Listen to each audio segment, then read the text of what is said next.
Hola chicos, ¿cómo están? Espero que estén muy bien y que tengan un excelente día. Hoy vamos a hablar del hueso occipital, del libro Rouvier, y vamos a hacer una lectura. Hueso occipital, empezamos. El hueso occipital está situado en la porción media, posterior e inferior del cráneo. Tiene la forma de un segmento de esfera, cuyos bordes delimitan un rombo. El hueso occipital está atravesado en su porción inferior por un ancho orificio oval, que es reconocido que es de grueso extremo posterior, que se denomina agujero magno, que es aquel que vamos a encontrar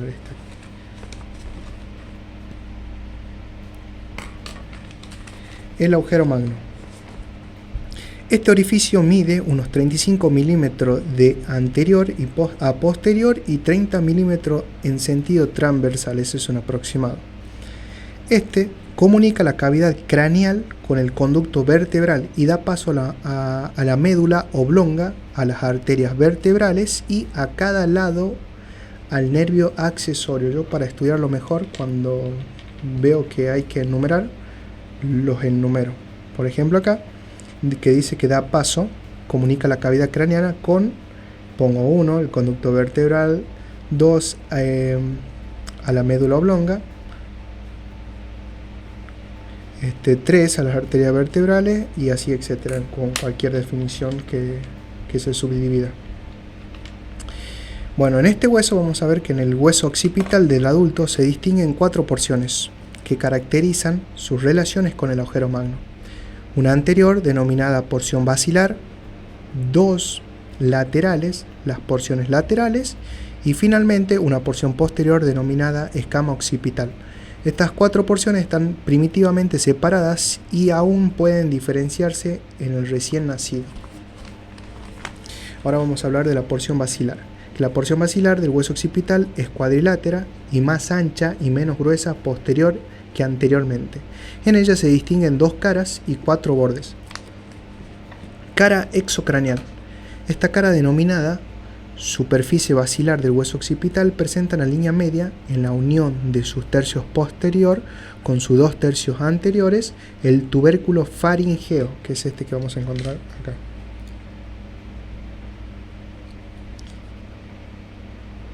Si buscan imagen en internet le van a entender mucho mejor que este dibujo en blanco y en negro. Es el tubérculo faríngeo, en el que se inserta el rafe faríngeo. Ligeramente anterior a al tubérculo faríngeo,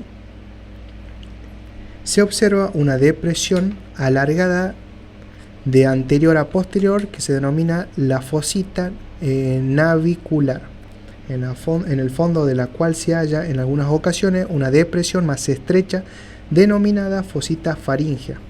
A cada lado de la línea media, la superficie basilar está recorrida por 2 crestas curvas de concavidad anterior, una posterior y otra anterior.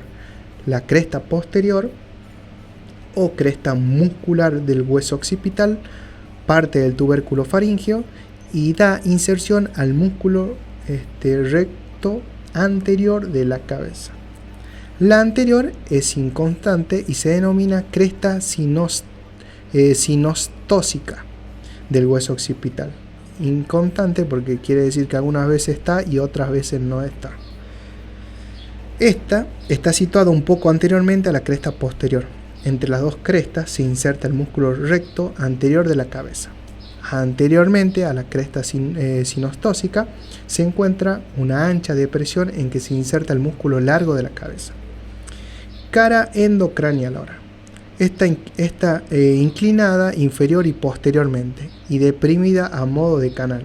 Se trata del clivus, más ancho y profundo posterior que anteriormente. Está en relación con el bulbo, que es mielencéfalo, o con la médula oblonga, y con el metencéfalo o protuberancia, o el puente también denominado. Eso vamos a observar en la cara endocraneal. Ahora vamos a los bordes de este hueso. Dice que los bordes son laterales de la porción basilar del hueso occipital, están unidos a la porción petrosa del hueso temporal por un fibrocartílago. Sobre su lado superior discurre un surco en relación con el seno petroso inferior. Me voy a tomar un mate.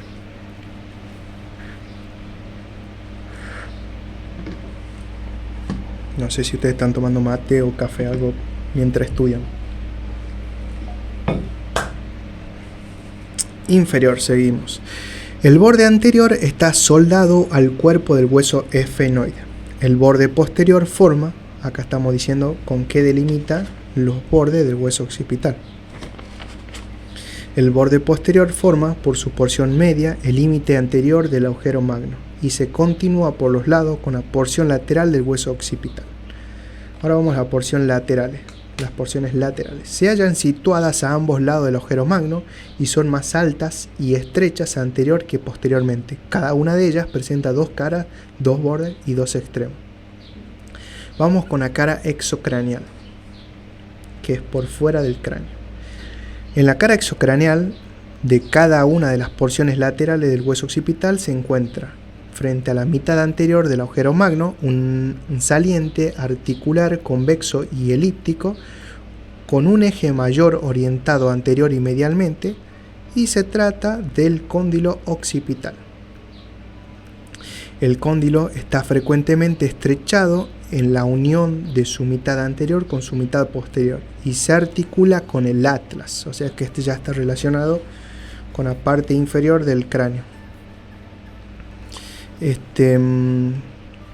Anterior y lateralmente al cóndilo se encuentran las fositas condílea anterior, en el fondo de la cual se abre el orificio externo del conducto del nervio hipogloso u agujero condíleo anterior.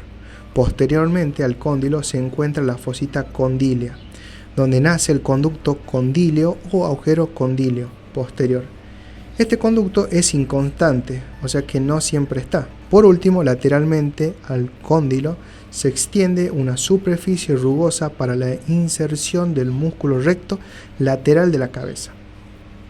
Para estudiar todos los huesos deben realizar muchos dibujos y ver muchas imágenes, que le va a servir un montón para repasar. No hace falta que los dibujos sean tal cual como esto, pero sí háganlo de forma como figuras geométricas. Seguimos, la cara endocraneal. Esta cara muestra anteriormente una eminencia denominada tubérculo yugular, surcada por un canal que ocupan los nervios accesorios, vago y glosofaríngeo, para alcanzar el agujero yugular. Posterior e inferiormente al tubérculo, el orificio interno del conducto del hipogloso que da paso al nervio hipogloso. Muy a menudo este conducto está parcial o totalmente desdoblado. Este desdoblamiento está limitado en la mayor parte de los casos al orificio interno o posterior del conducto, y posterior y lateralmente al tubérculo. Sobre la apófisis yugular, la corta porción terminal del surco del seno sigmoideo. El segmento yugular del surco sinusal está dividido por una aguda arista transversal, cóncava superiormente, en dos vertientes, una posterior, que dice que es ligeramente inclinada inferior y posteriormente o casi horizontal, y otra anterior. Por lo tanto, acá cuando estudiamos vamos a ver que vamos a encontrar dos vertientes, y ahí van a poner una posterior y otra anterior, y van a describir cada una de ellas. Cuando hablamos de la anterior, dice que es vertical o muy oblicua en relación con el bulbo superior de la vena yugular interna. En la porción medial de la vertiente horizontal suele abrirse el conducto condíleo. Ahora vamos a los bordes. Dice que el borde medial limita lateralmente el agujero magno. El borde lateral está dividido en dos partes por la apófisis yugular, la cual se articula con la carilla yugular del hueso temporal, y posteriormente a la apófisis. El borde es rugoso y se une a la porción mastoidea del hueso temporal. Anteriormente a la apófisis, el borde lateral forma el límite medial del agujero yugular. Este orificio, comprendido entre la porción petrosa del hueso temporal y el hueso occipital, está subdividido en dos porciones, una anterior y otra posterior. por dos salientes agudos, la apófisis intrayugulares, y estas dos apófisis nacen una de la porción petrosa del hueso temporal y otra del hueso occipital, y están unidas por un fascículo fibroso. Vamos a ver que la porción posterior del agujero yugular se relaciona con el origen de la vena yugular interna. La anterior está subdividida por un tabique fibroso en dos segmentos, uno posterior para el paso de los nervios accesorio y vago y otro anterior atravesado por el nervio glosofaríngeo y anteriormente a este por el seno petroso inferior. Además, el agujero yugular está atravesado por la arteria meningea posterior, rama de la arteria faríngea ascendente, y por una rama meningea de la arteria occipital.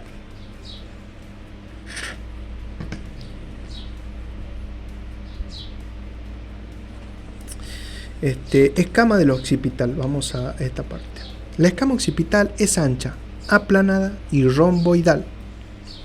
Como ven ahí el dibujo, romboidal. En ella se distinguen dos caras, 4 bordes y 4 ángulos. Cara exocraneal.